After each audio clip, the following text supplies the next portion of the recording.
कृष्णा। आप सभी का स्वागत है हमारे YouTube चैनल पर। आप सभी का दिन शुभ और मंगलमय हो। भगवान श्री कृष्ण जी की कृपा आप सभी पर सदैव बनी रहे और आपकी मनोकामनाएं पूर्ण हो।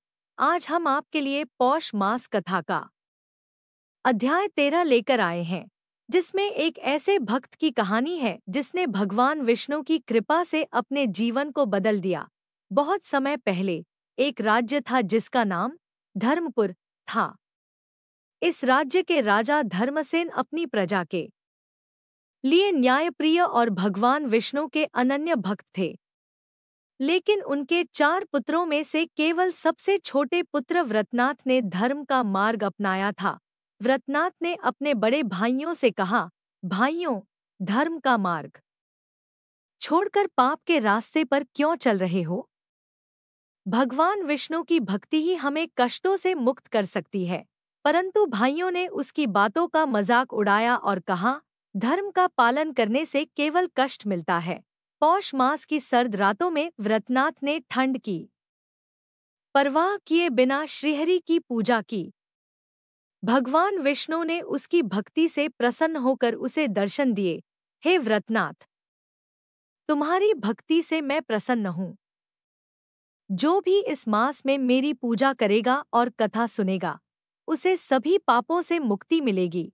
यदि आपको यह कथा प्रेरणादायक लगी, तो इसे अपने परिवार और मित्रों के साथ साझा करें। इस पौष मास में भगवान विष्णु की पूजा करें और उनकी कृपा प्राप्त करें। नमो भगवते वासुदेवाय। सत्संग के प्रभाव से 5 प्रेतों का उद्धार और पुष्कर तथा प्राची सरस्वती का महात्म्य के बारे में और जानेंगे। कैसे 5 प्रेतों है का उद्धार हुआ? भीष्म जी ने पूछा, ब्राह्मण किस कर्म के परिणाम से मनुष्य प्रेत्यों में जाता है तथा किस कर्म के द्वारा वह उससे छुटकारा पाता है, यह मुझे बताने की कृपा कीजिए। पुलस्त्य जी बोले, राजन, मैं तुम्हें ये सब बातें विस्तार से बतलाता हूँ। सुनो।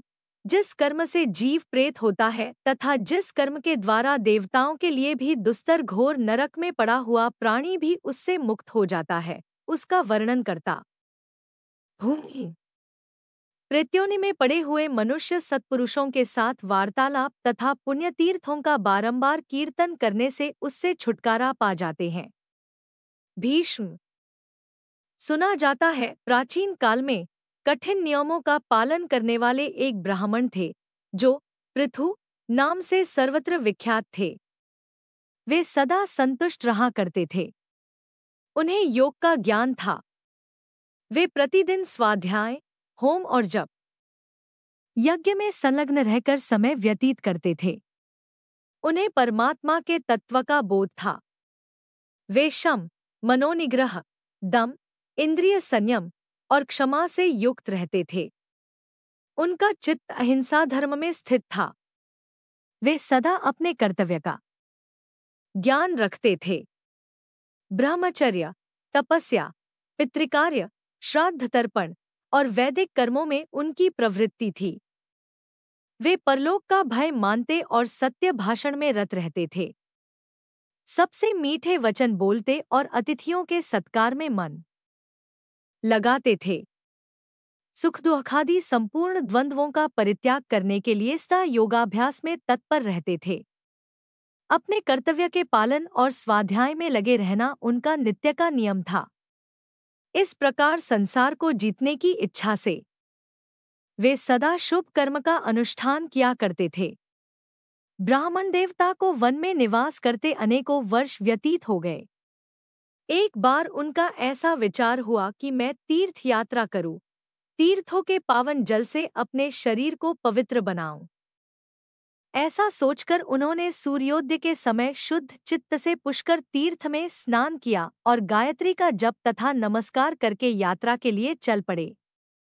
जाते जाते एक जंगल के बीच कंटकाकीर्ण भूमि में, जहां न पानी था न वृक्ष, उन्होंने अपने सामने 5 पुरुषों को खड़े देखा, जो बड़े ही भयंकर थे। उन विकट आकार तथा पापपूर्ण दृष्टि वाले अत्यंत घोर प्रेतों को देखकर उनके हृदय में कुछ भय का संचार हो आया। फिर भी वे निश्चल भाव से खड़े रहे। यद्यपि उनका चित्त भय से उद्विग्न हो रहा था, तथापि उन्होंने धैर्य धारण करके मधुर शब्दों में पूछा, विकराल मुख वाले प्राणियों, तुम लोग कौन हो? किसके द्वारा कौन सा ऐसा कर्म बन गया है जिससे तुम्हें इस विकृत रूप की प्राप्ति हुई है? प्रेतों ने कहा, हम भूख और प्यास से पीड़ित हो सर्वदा महान दुहक से घिरे रहते हैं। हमारा ज्ञान और विवेक नष्ट हो गया है, हम सभी अचेत हो रहे हैं। हमें इतना भी ज्ञान नहीं है कि कौन दिशा किस ओर है। दिशाओं के बीच की अवान्तर दिशाओं को भी नहीं पहचानते। आकाश, पृथ्वी तथा स्वर्ग का भी हमें ज्ञान नहीं है। यह तो दुख की बात हुई। सुख इतना ही है कि सूर्योदय देखकर हमें प्रभात सा प्रतीत हो रहा है। हम में से एक का नाम पर्युषित है, दूसरे का नाम सूचीमुख है, तीसरे का नाम शीघ्र, चौथे का रोधक और पांचवें का लेखक है। ब्राह्मण ने पूछा, तुम्हारे नाम कैसे पड़ गए? क्या कारण है जिससे तुम लोगों को ये नाम प्राप्त हुए हैं? प्रेतों में से एक ने कहा, मैं सदा स्वादिष्ट भोजन किया करता था और ब्राह्मणों को पर्युपित बासी अन्न देता था, इसी हेतु को लेकर मेरा नाम पर्युषित पड़ा है।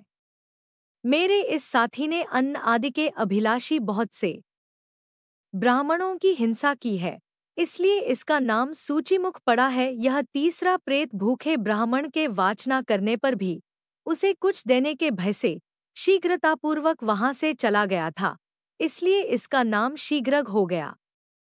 यह चौथा प्रेत ब्राह्मणों को देने के भय से उद्विग्न होकर सदा अपने घर पर ही स्वादिष्ट भोजन किया करता था, इसलिए यह रोधक कहलाता है। तथा हम लोगों में सबसे बड़ा पापी जो यह पांचवा प्रेत है, यह याचना करने पर चुपचाप खड़ा रहता था या धरती कुरेदने लगता था, इसलिए इसका नाम लेखक पड़ गया।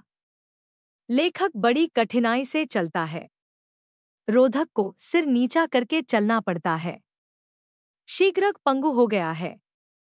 सूची हिंसा करने वाले का सुई के समान मुंह हो गया है तथा मुझ पर्युषित की गर्दन लंबी और पेट बड़ा हो गया है।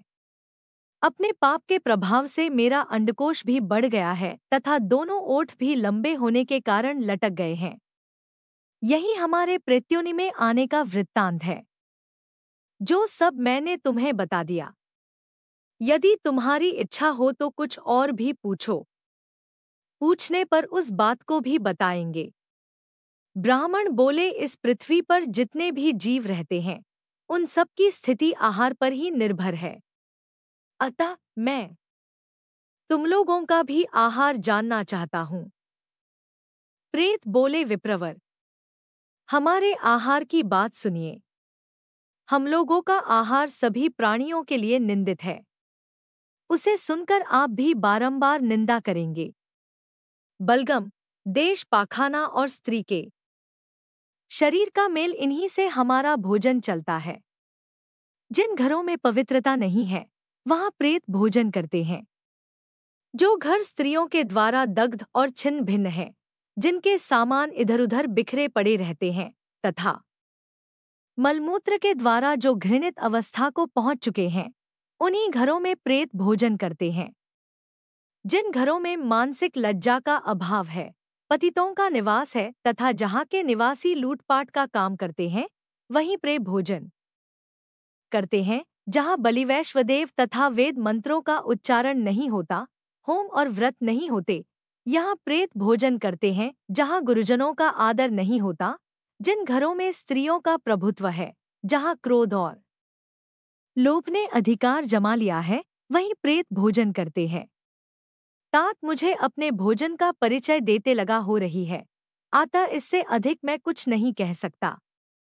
तपोधन, तुम नियमों का दृढ़तापूर्वक पालन करने वाले हो, इसलिए प्रेत्योनि से दुर्खी होकर हम तुमसे पूछ रहे हैं। बताओ, कौन सा कर्म करने से जीव प्रेत्योनि में नहीं पड़ता? ब्राह्मण ने कहा, जो मनुष्य एक रात्रिका, 3 यिका तथा कृच्छ चांद्रायण आदि अन्य व्रतों का अनुष्ठान करता है, वह कभी प्रेत्योनि में नहीं पड़ता। जो प्रतिदिन 3, 5 या 1 अग्नि का सेवन करता है तथा जिसके हृदय में संपूर्ण प्राणियों के प्रति दया भरी हुई है, यह मनुष्य प्रेत नहीं होता। जो मान और अपमान में, सुवर्ण और मिट्टी के ढेले में तथा शत्रु और मित्र में समान भाव रखता है, वह प्रेत नहीं होता। देवता, अतिथि, गुरु थापित को पूजा में सदा प्रवृत्त रहने वाला मनुष्य भी प्रेत्योनि नहीं पड़ता। शुक्ल पक्ष में मंगलवार के दिन चतुर्थी तिथि आने पर उसमें जो श्रद्धापूर्वक श्राद्ध करता है, वह मनुष्य प्रेत नहीं होता।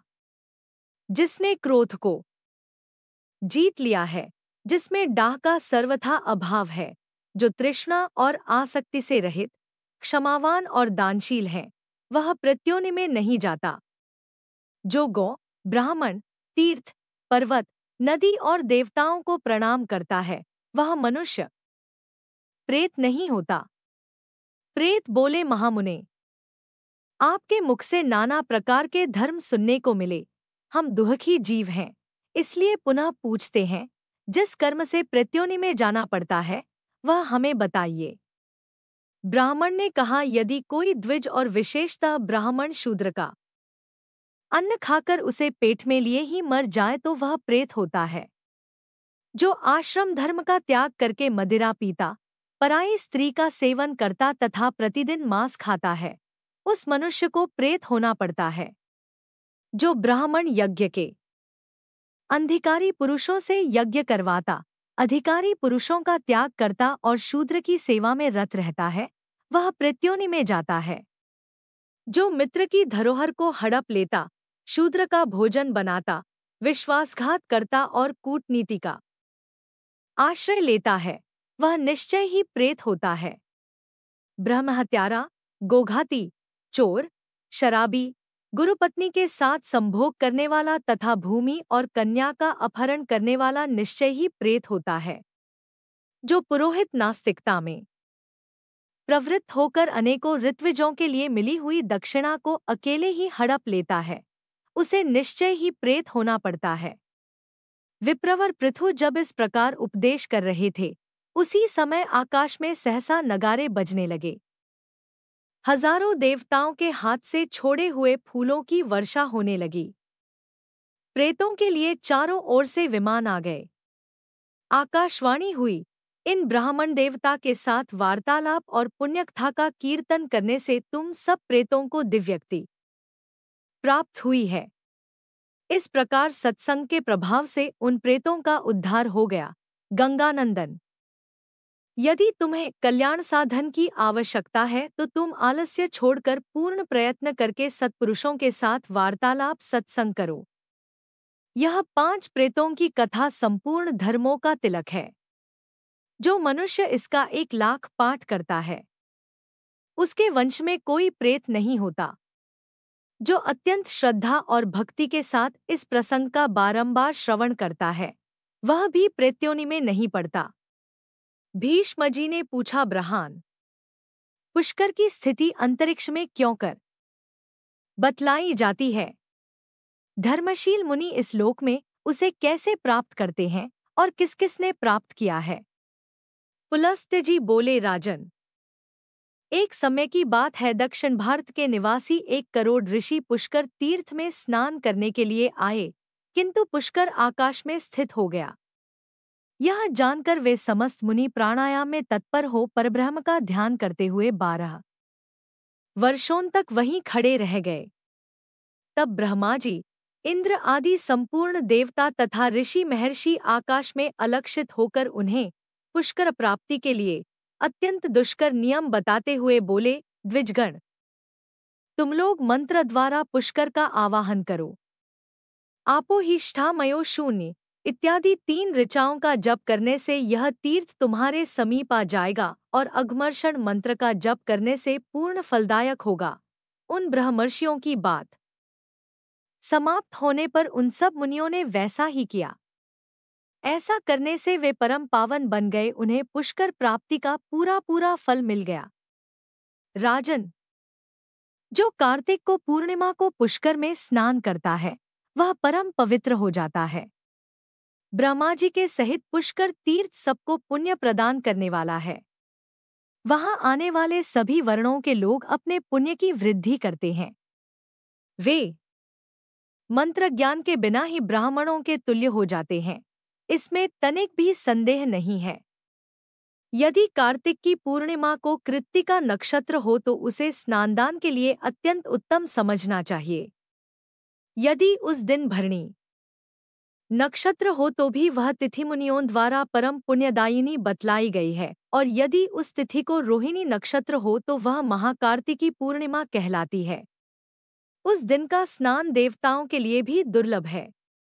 यदि शनिवार, रविवार तथा बृहस्पतिवार इन तीनों दिनों में से किसी दिन उपर्युक्त 3 नक्षत्रों में से कोई नक्षत्र हो तो उस दिन पुष्कर में स्नान करने वाले को निश्चय ही अश्वमेध यज्ञ का पुण्य होता है।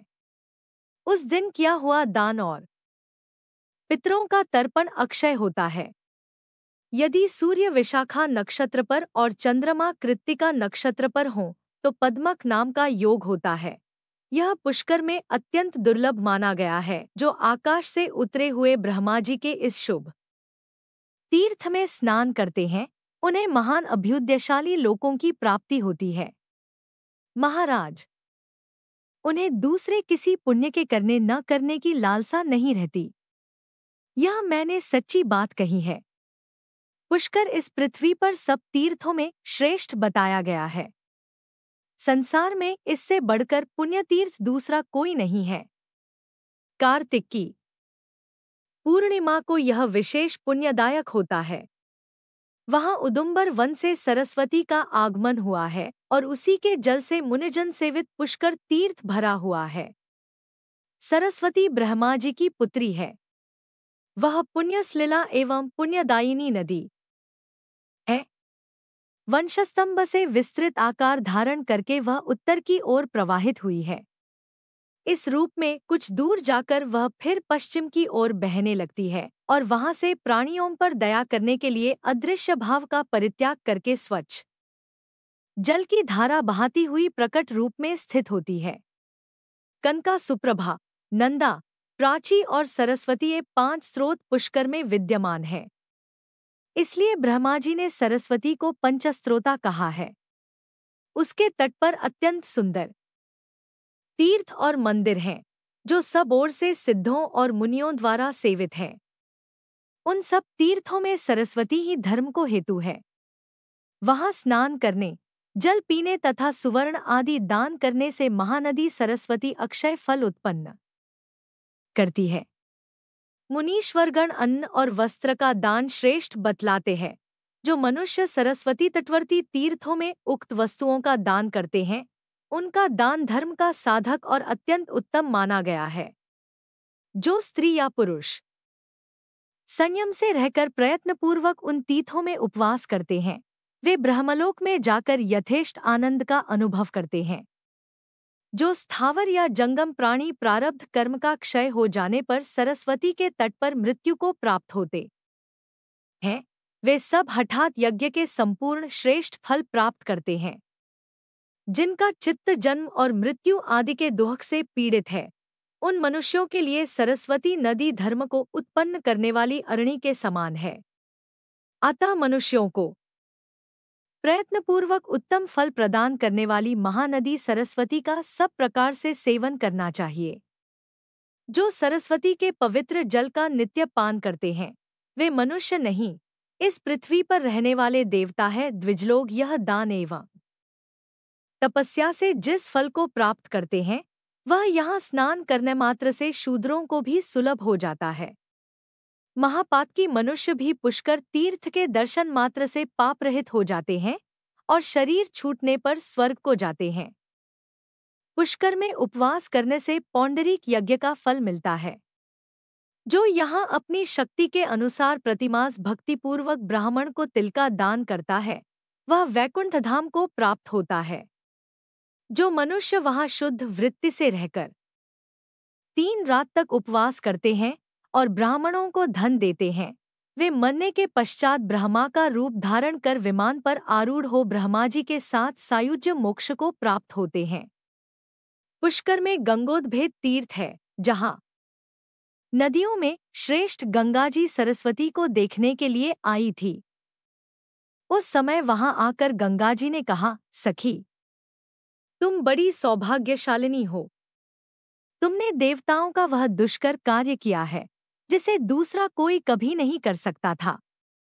महाभागे, इसीलिए देवता भी तुम्हारा दर्शन करने आए हैं। तुम मन, वाणी, शरीर और क्रिया द्वारा इनका सत्कार करो।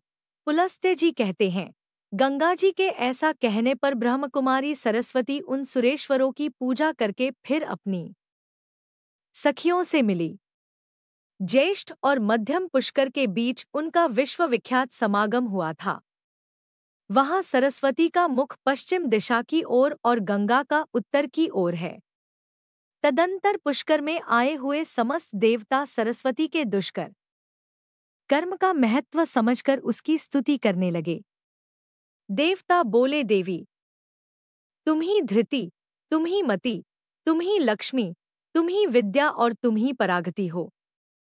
श्रद्धा, परानिष्ठा, बुद्धि, मेधा, धृति और क्षमा भी तुम ही हो। तुम ही सिद्धि हो, तुम ही स्वाहा और स्वधा हो तथा तुम ही परम पवित्र मत, सिद्धांत हो। संध्या, रात्रि, प्रभा, भूति, मेधा, श्रद्धा, सरस्वती, यज्ञ विद्या, महाविद्या, गुह्य विद्या, सुंदर आन्वेक्षिकी, तर्क विद्या, त्रयी विद्या, वेदत्रयी और दंड नीति, ये सब तुम्हारे ही नाम हैं। समुद्र को जाने वाली श्रेष्ठ नदी, तुम्हें नमस्कार है। पुण्यश्लीला सरस्वती, तुम्हें नमस्कार है। पापों से छुटकारा दिलाने वाली देवी, तुम्हें नमस्कार है। वरांगने, तुम्हें नमस्कार है। देवताओं ने जब इस प्रकार उस दिव्य देवी का स्तवन किया, तब वह पूर्वाभिमुख होकर स्थित हुई। ब्रह्मा जी के कथनानुसार वही प्राची सरस्वती है। संपूर्ण देवताओं से युक्त होने के कारण देवी सरस्वती सब तीर्थों में प्रधान है।